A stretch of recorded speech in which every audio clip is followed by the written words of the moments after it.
Assalamualaikum warahmatullahi wabarakatuh. Salam jumpa. Bertemu lagi di video pembelajaran ekonomi yang dikhususkan untuk siswa SMA kelas 10, baik yang lintas minat maupun peminatan.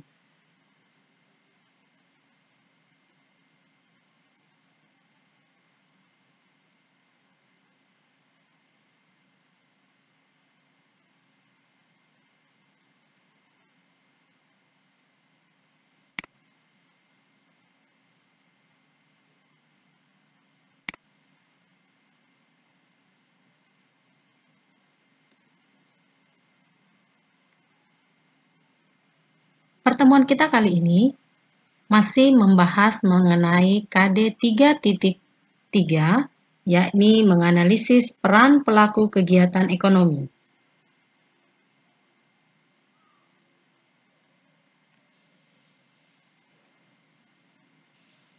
Perilaku konsumen. Pengertian konsumsi. Konsumsi adalah kegiatan yang bertujuan mengurangi atau menghabiskan nilai guna barang atau jasa. Ciri-ciri benda konsumsi: 1. Untuk memperolehnya diperlukan pengorbanan. 2. Ditujukan untuk memenuhi kebutuhan hidup. Dan 3. Manfaat, nilai, atau volume benda-benda yang digunakan akan habis sekaligus atau berangsur-angsur. Pembagian benda konsumsi. Di bagi atas, benda habis sekali pakai. Contohnya adalah minuman kemasan. Dan benda yang dipakai berulang-ulang seperti alat komunikasi.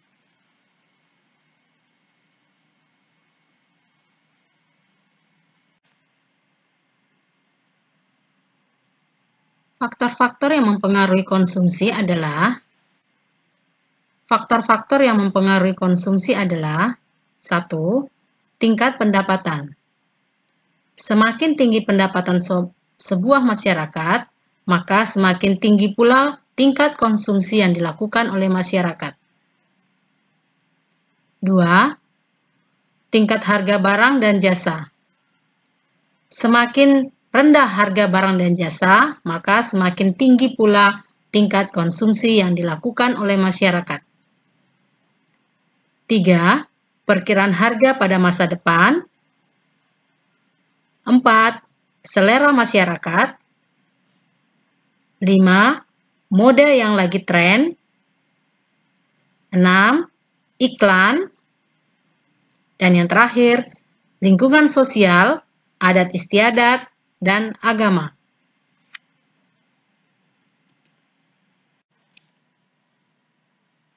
Teori perilaku konsumen. A. Pendekatan kardinal. Pendekatan kardinal didasarkan pada asumsi bahwa tingkat kepuasan yang diperoleh konsumen dapat diukur secara kuantitatif menggunakan angka atau uang. Ukuran nilai guna suatu barang sangat bergantung pada penilaian seseorang. B. Pendekatan ordinal. Tingkat kepuasan konsumen dalam mengonsumsi suatu barang tidak dapat diukur dengan satu satuan, tetapi dengan menggunakan peringkat seperti puas, cukup puas, dan sangat puas.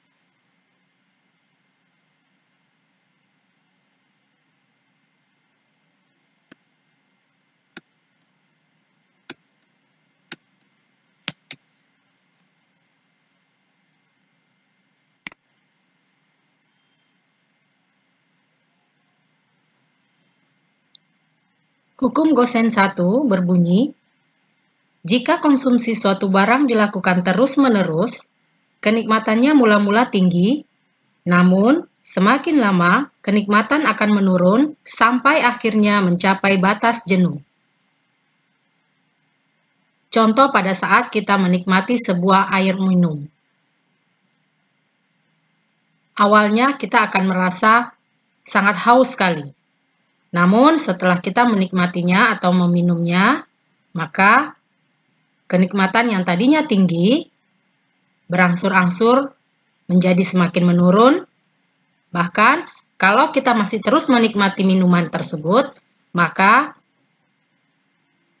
yang kita rasakan bukan lagi sebuah kepuasan, tetapi kejenuhan.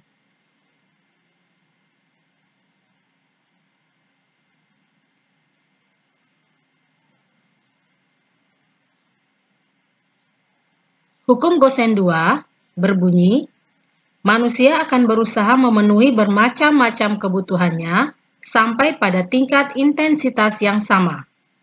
Contohnya, pada saat kita memiliki sejumlah uang, kita cenderung menggunakan uang tersebut untuk membeli bermacam-macam barang dan jasa, sehingga semua kebutuhan kita dapat terpenuhi secara seimbang.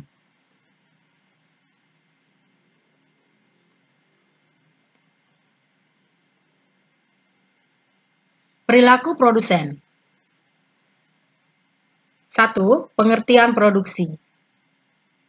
Produksi adalah kegiatan menciptakan atau menambah nilai guna suatu benda sehingga bermanfaat dalam memenuhi kebutuhan.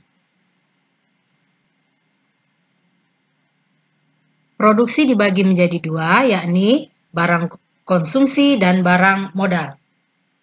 Barang konsumsi adalah barang yang digunakan untuk memenuhi semua kebutuhan kita, sedangkan barang modal adalah barang yang dihasilkan oleh perusahaan untuk membuat produk baru.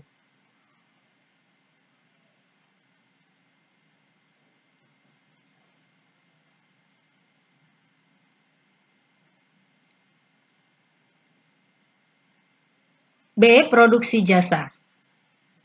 Jasa yang langsung memenuhi kebutuhan seperti perawat kesehatan, dan jasa yang tidak langsung memenuhi kebutuhan, seperti bagian pergudangan.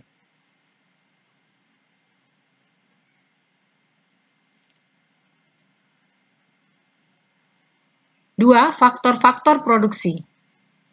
Faktor produksi adalah segala sesuatu yang dibutuhkan untuk memproduksi barang dan jasa.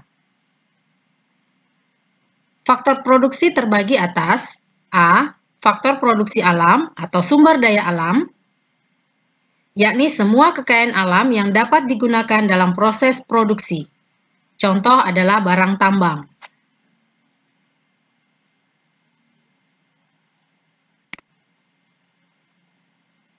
B. Faktor produksi tenaga kerja atau sumber daya manusia.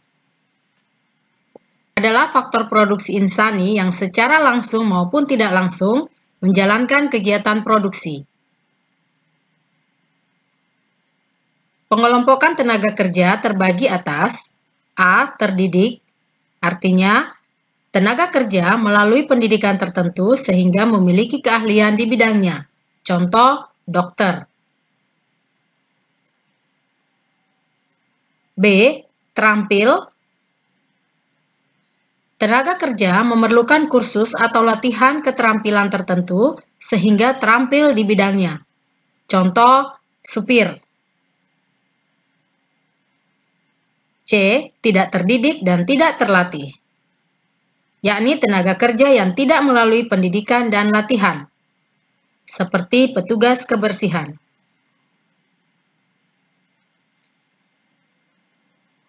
C. Faktor produksi modal, yaitu meliputi segala hal yang digunakan untuk proses produksi barang dan jasa.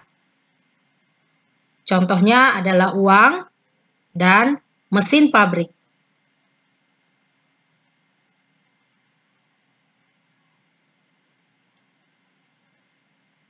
Faktor produksi kewirausahaan merupakan keahlian dan keterampilan bagi pelaku usaha.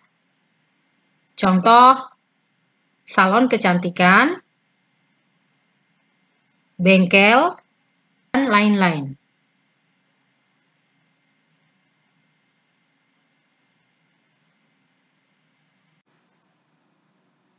Teori perilaku produsen. Kegiatan produksi memerlukan kecermatan untuk mengkombinasikan faktor-faktor produksi yang dimiliki agar menghasilkan produk yang optimal. Secara teoritis, penentuan keputusan tersebut menggunakan asumsi dasar bahwa produsen berusaha memperoleh keuntungan sebesar-besarnya. Untuk menggambarkan teori tersebut, produsen perlu menentukan fungsi produksi. Berapa output yang harus diproduksi? Berapa input yang akan digunakan? Pertanyaan tersebut berkaitan dengan fungsi produksi. Hubungan jumlah input yang digunakan dan output yang dihasilkan, inilah yang disebut fungsi produksi. Fungsi produksi menunjukkan sifat keterkaitan antara faktor-faktor produksi dan tingkat produksi yang diciptakan. Secara matematis, fungsi produksi dirumuskan sebagai berikut. Q atau output sama dengan F fungsi dari C capital atau modal, L labor atau tenaga kerja, R resource atau sumber daya alam, dan T teknologi atau teknologi dan kewirausahaan.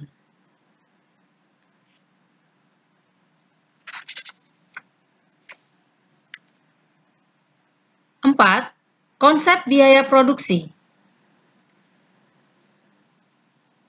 adalah biaya-biaya yang harus dikeluarkan produsen untuk menghasilkan output. Biaya produksi terdiri atas A. Biaya tetap total atau total fixed cost atau disingkat TFC. Adalah biaya yang jumlahnya tetap meskipun jumlah output yang dihasilkan berubah.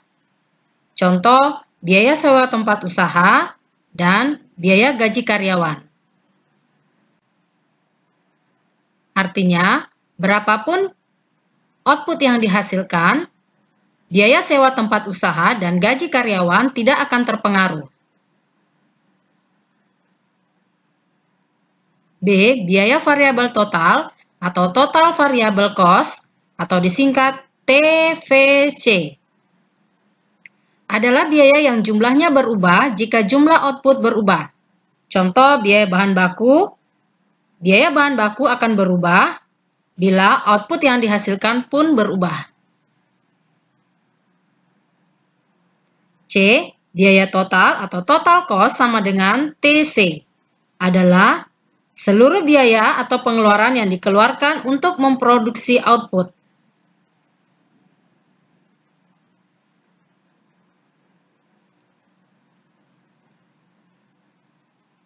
Biaya total didapat dari total fixed cost atau TFC ditambah total variable cost atau TVC.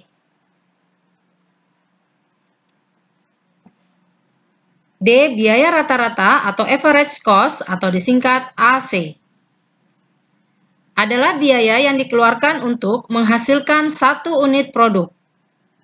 AC didapat dari total cost dibagi jumlah output. Atau AC sama dengan TC dibagi Q. E. Biaya marginal atau marginal cost sama dengan MC adalah kenaikan biaya total yang disebabkan satu unit output. MC sama dengan delta TC atau perubahan total cost dibagi dengan delta Q atau perubahan jumlah barang atau output.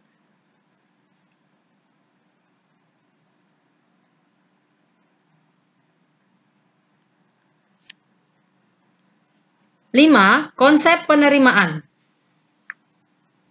Perusahaan akan menerima pendapatan atas barang yang dijual. Penerimaan atau revenue adalah sejumlah uang yang diterima produsen atas penjualan barang dan atau jasa hasil produksinya. Besarnya penerimaan perusahaan akan menentukan laba atau rugi yang dihasilkan sebuah perusahaan.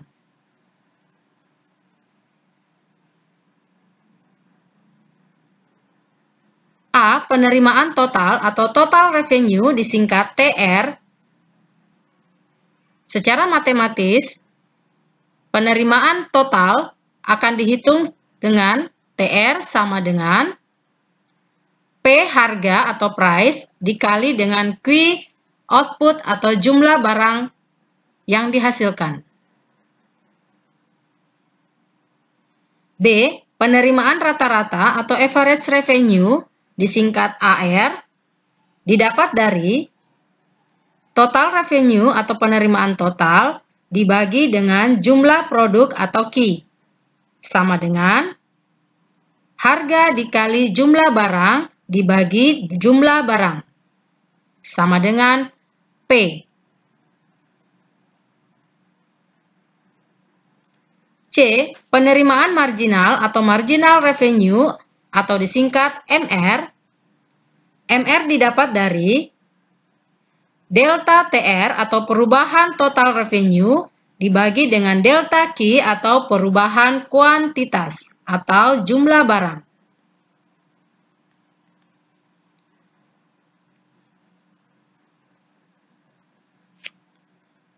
6. Laba atau keuntungan. Setelah mengetahui konsep biaya produksi dan konsep penerimaan, produsen perlu mengetahui laba atau rugi usaha yang dilakukannya. Untuk mengetahui tingkat laba yang dihasilkan oleh usaha, maka rumus yang digunakan adalah TR atau total revenue sama dengan P atau price dikalikan jumlah produk atau Q.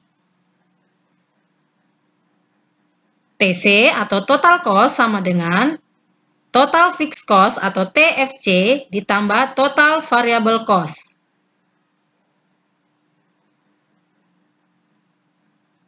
Sehingga laba dan rugi didapat dari TR atau total revenue dikurangi dengan TC atau total biaya.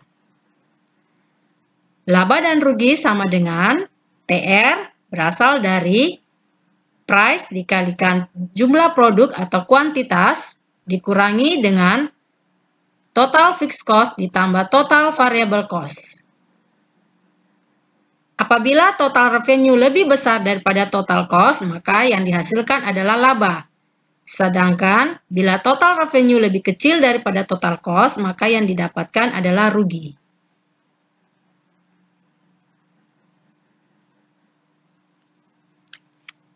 B. Laba maksimum.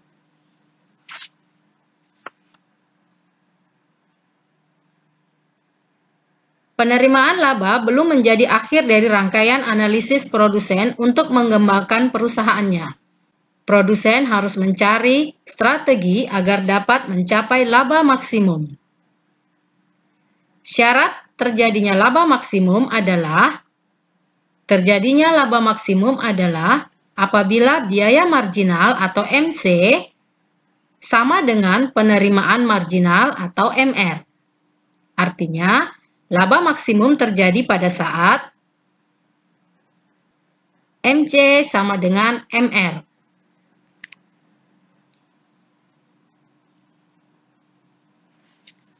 Untuk memperdalam pemahaman Anda tentang perhitungan biaya produksi tadi, simaklah contoh soal berikut ini.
Penyelesaian contoh soal 1.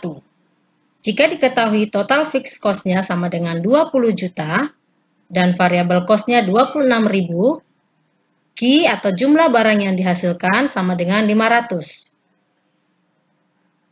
Maka TC-nya dapat dihitung dengan cara TC sama dengan TFC ditambah TVC. TFC-nya 20 juta dan 13 juta sama dengan 33 juta. Sehingga biaya total yang dikeluarkan Wira adalah sebesar 33 juta. Untuk menghitung biaya rata-rata atau AC sama dengan TC dibagi Q.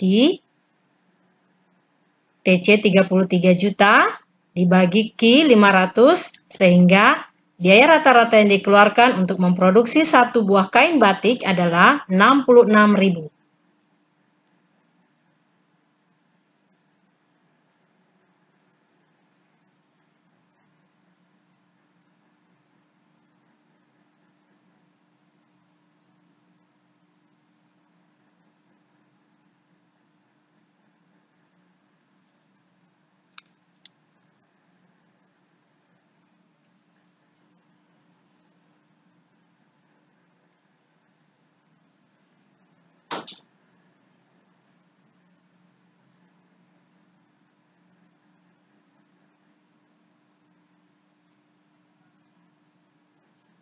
Penyelesaian contoh soal kedua, bila diketahui P atau harga barang 75.000 dan Q 700 unit, maka total revenue didapat dari harga dikali dengan jumlah barang, atau 75.000 dikali dengan 700, maka TR didapat 52.500.000. Penyelesaian contoh soal ketiga. Diketahui Q1 sama dengan 475 unit, Q2 600 unit. Untuk menghitung perubahan Q, yakni Q2 dikurangi Q1, atau 600 dikurangi 475. Maka jumlah Q adalah 125 atau 125. TR1 atau total revenue 1, 35.625, total revenue 2 atau TR2, 42 juta. Perubahan total revenue atau delta TR sama dengan TR2 dikurang TR1 sama dengan 6.375.000. Marginal revenue atau perubahan TR dibagi perubahan Q didapat dari 6.375.000 dibagi 125, sehingga penerimaan marginal didapat 51.000.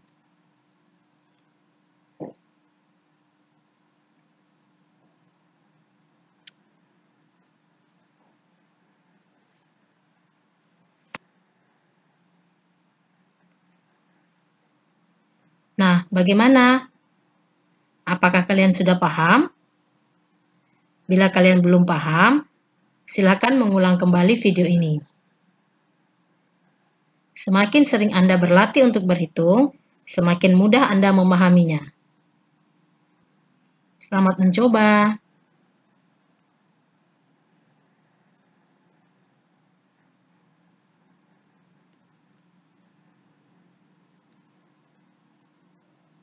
C. Perilaku distributor. 1. Pengertian distribusi. Distribusi adalah kegiatan menyalurkan hasil produksi atau output yang dihasilkan oleh produsen kepada konsumen.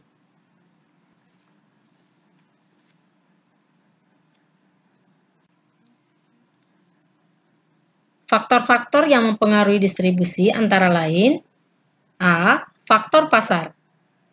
Faktor pasar berkaitan dengan sasaran konsumen atau pembeli dari barang atau jasa yang diproduksi. Oleh karena itu, kegiatan distribusi yang dipengaruhi faktor pasar berhubungan dengan jenis produk yang diinginkan konsumen, letak geografis konsumen, kebiasaan konsumen, dan lain-lain.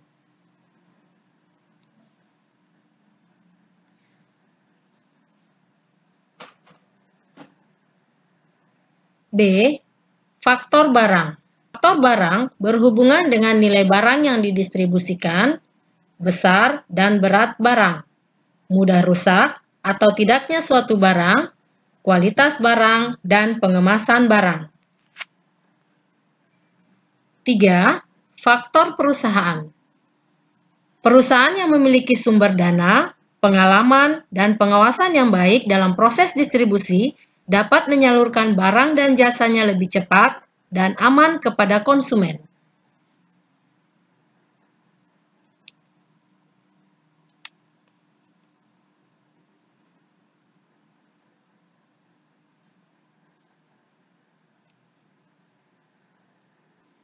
Nah, demikianlah pembahasan kita mengenai peran pelaku kegiatan ekonomi.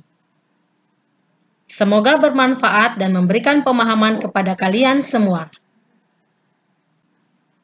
Let's go to the next lesson. Sampai jumpa.